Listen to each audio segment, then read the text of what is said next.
Okay, so the next talk is by Adrian from University of Bonn on collaborative modeling for enhancing risk and resilience.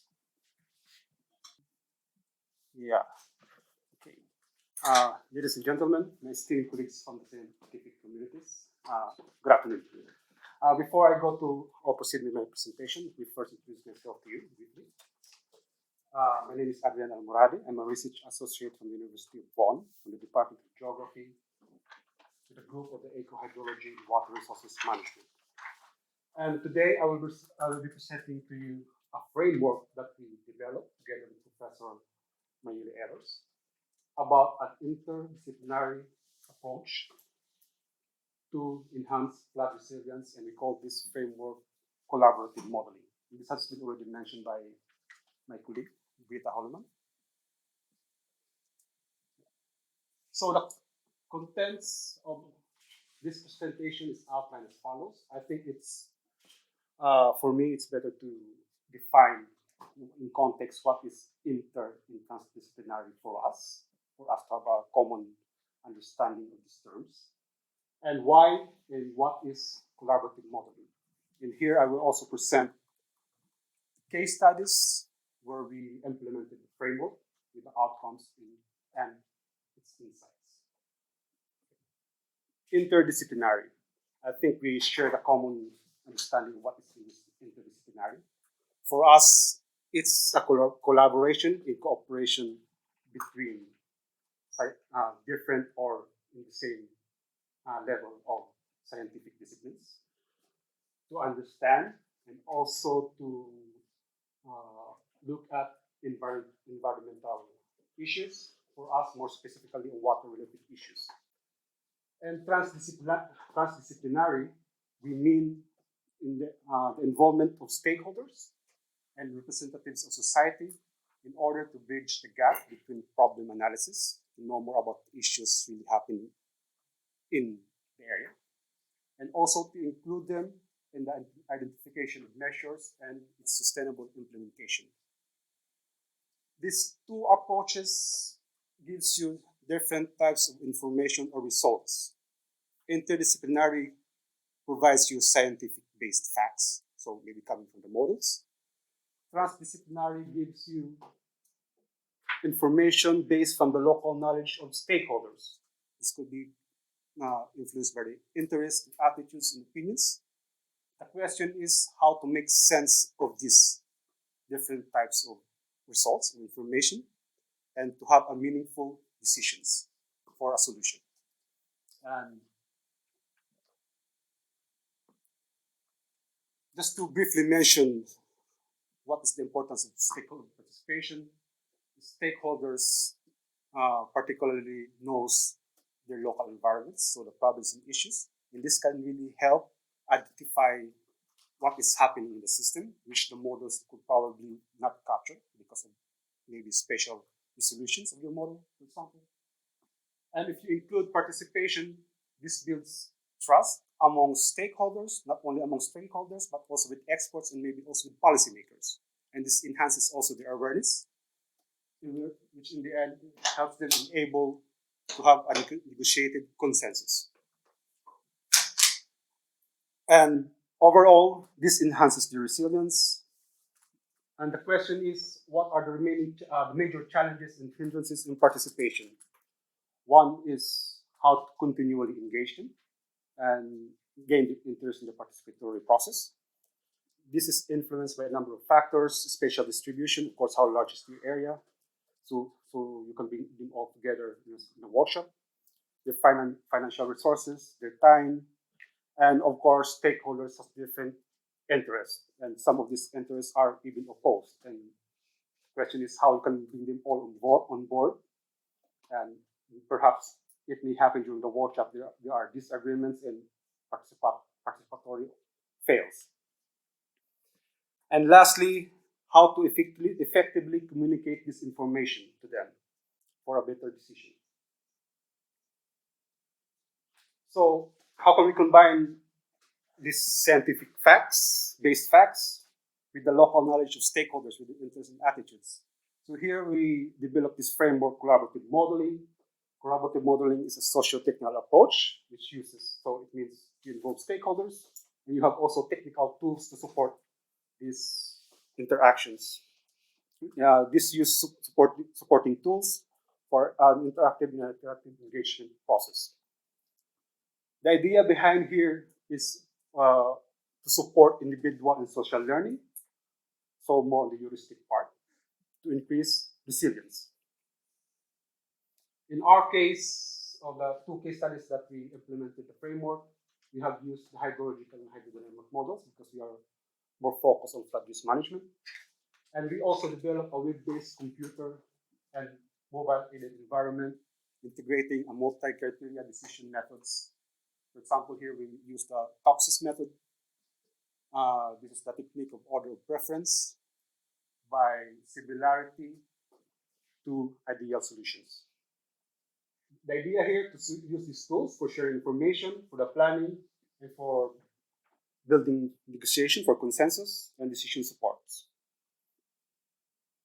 Just to briefly show you the working steps. So we engage stakeholders in the development to have a shared common understanding of what is flood risk for them. To define the system together with the stakeholders, the problems, the issues that's happening in the area, and also to know more about the current situation, and also to engage them to define criteria of your flood risk management.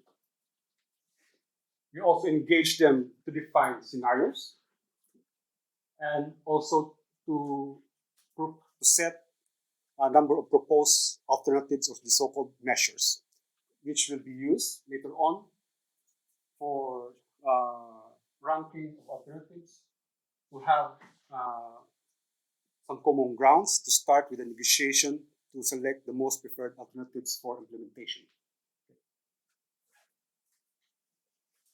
The core elements here is, of course, we need workshops was implemented, and the kick-off workshop was to engage them in a casual or open talk with them, to know more first about their opinions, their interests, attitudes, and maybe already to gather also what are their interests, and maybe sort out already disagreements between the stakeholders.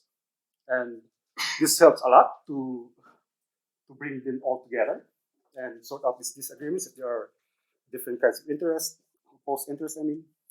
And this is followed by a series of workshops using these tools, the collaborative platform.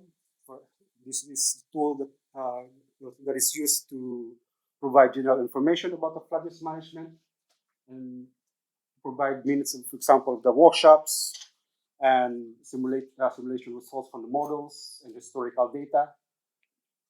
And the most interesting part is this collaborative modeling exercise, which makes use of a web-based GIS to present the results of the model with the runs of different scenarios and alternatives. The idea here is to see the performance of the alternatives against the criteria or objectives for flood risk management. Case studies. This framework was implemented in the Cranbrook catchment, or the northeastern part of London, and in the Ulster catchment, which is covered partially by the state of Schleswig-Holstein and the city of Hamburg. Just to show you briefly the platform, this is the collaborative platform, which stakeholders can use to explore the models, results, and also it is equipped with a forum, because as through experience, some stakeholders engaged them in a workshop is a challenge, because some of the stakeholders are passive with their interaction. So I think the forum helps a lot for these types of stakeholders to bring in their ideas. And here, the collaborative modeling exercise. The idea here, in the end, is to have a rank of the measure of alternatives individually, okay? So the preferred alternatives, and to have also an aggregated rank of the alternatives by the group. So how it works? So using this platform, first the individual stakeholders has to give weights for the objectives. Okay, here. For example, here the objectives is about to reduce the magnitude of surface flooding, damage to properties, minimize damage to critical infrastructure, salvaging of belongings, and feasibility of implementation. So the first step, the weighting of the objectives, the individual stakeholders has to give weights to distribute weights in 100 budget points, maximum 100 budget points, and go to each objective to see to give them to provide assessment on the performance of the alternatives. So just briefly to show you the matrix. So in the end, you have this matrix. In the left-hand side are the alternatives or the measures. The topmost are the objectives, and here are the weights. For example, this individual stakeholder give weights, certain weights, more giving preference on objective number 2, 3, and 5. As you can see here, the first two objectives, the results are coming from the models. Okay. And the last three objectives are the assessment coming from the stakeholders based on linguistic terms. So they, once they have decided that to make use of this decision matrix, they made a run using the multi-criteria decision methods, and they obtain this rank of alternatives based on Borda scores. As you can see, alternative 3 here is the most preferred by the individual stakeholders. And in the end part, we also developed this visualization tool. I will not go through that in detail, but these are for transparency of presenting to other stakeholders what are the assessment of the other individuals. Okay. So, and the rank and the alternatives at each point here represent the stakeholder. And aggregating through averaging of scores, as you can see here, alternative 4 is more preferred by the group. Okay.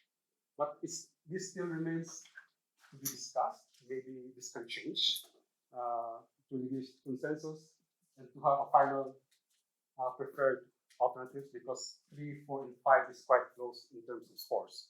Okay. So just some visualization tool to let other individuals access how the other stakeholders assess the alternatives. So just some main outcomes from this. The stakeholders see that they have a positive impression on using such kinds of tools, and clear appreciation of using this type of framework to engage them and for decision making. This also raised awareness and knowledge of the problem and the local environment. The spatial-based information was the most important visualization tool, and supported by the charts and historical data. Some major insights here.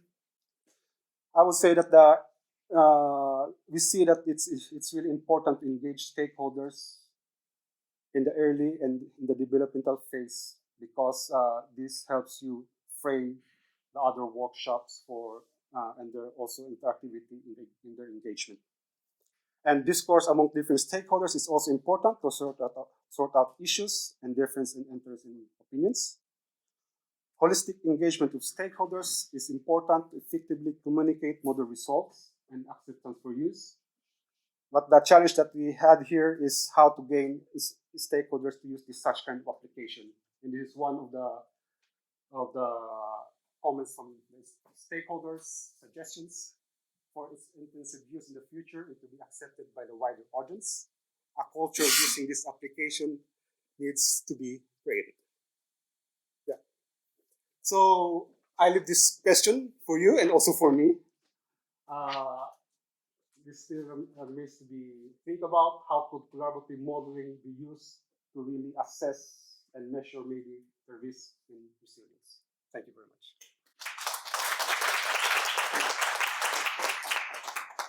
Yes, Hassan.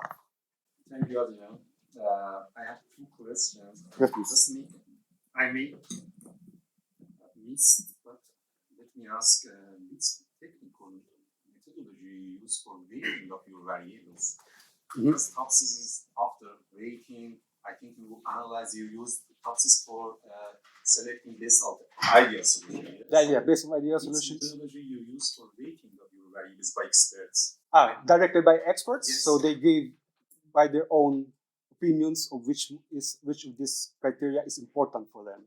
In this technique, such as AHP, I don't know, AMP, I didn't see your elements. If I go to the for weighting, this is my first question.